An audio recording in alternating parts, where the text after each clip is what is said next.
Hello and welcome to the History and Art Secrets YouTube channel. Are you ready for a new journey in search of knowledge?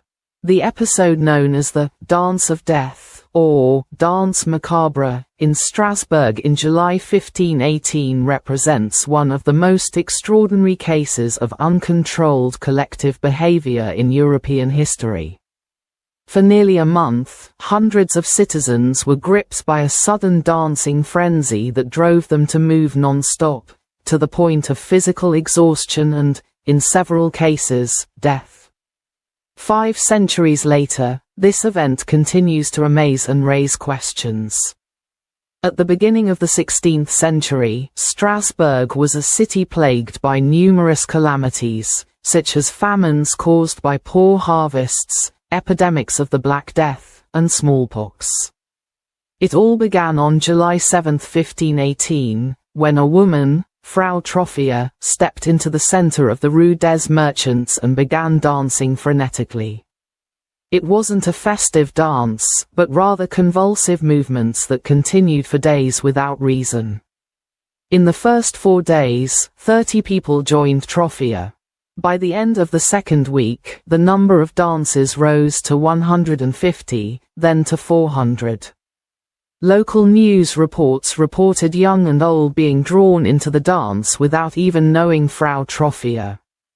Dancers would fall unconscious, be rescued, and resume movement as soon as they regained consciousness. They died of heart attacks, strokes, or collapse. The lack of a single explanation has given rise to numerous theories, which can be summarized in 3 main strands: mass hysteria, psychological stress, similar to the tarantella disease of southern Italy, and ergot poisoning. Rye contaminated by the fungus Claviceps purpurea produces alkaloids similar to LSD.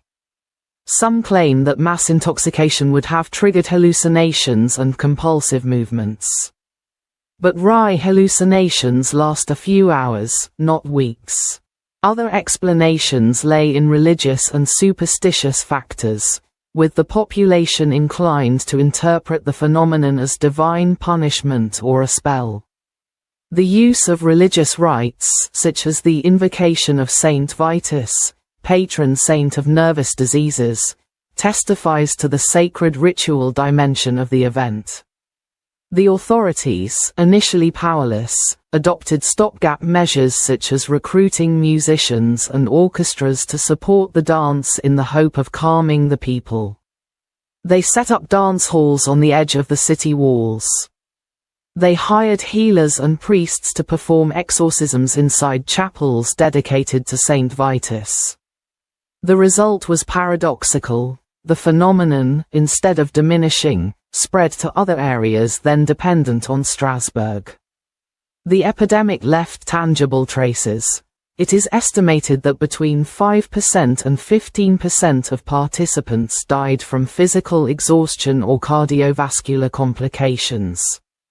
Many families were left without a breadwinner, increasing the number of orphans and widows in the city. With the advent of psychology and psychiatry, the Strasbourg Ball was studied as an example of a mass syndrome. Literary works, such as 19th-century Gothic tales, have made it the stuff of collective nightmares. Theatrical and musical adaptations have explored the carnal and ritual aspects of compulsive dancing.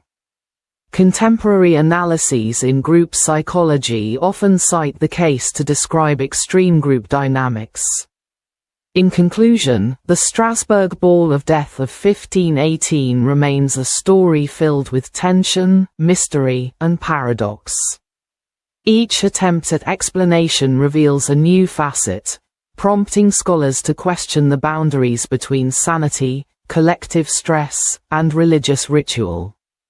Even today, 5 centuries later, the phenomenon reminds us of how thin the line is between voluntary behavior and unstoppable impulse, and how the social environment can influence the human psyche to the point of pushing it beyond its limits. If you enjoyed this video story, please like it, share it on your social media, and subscribe to our channel. Thank you. Hello.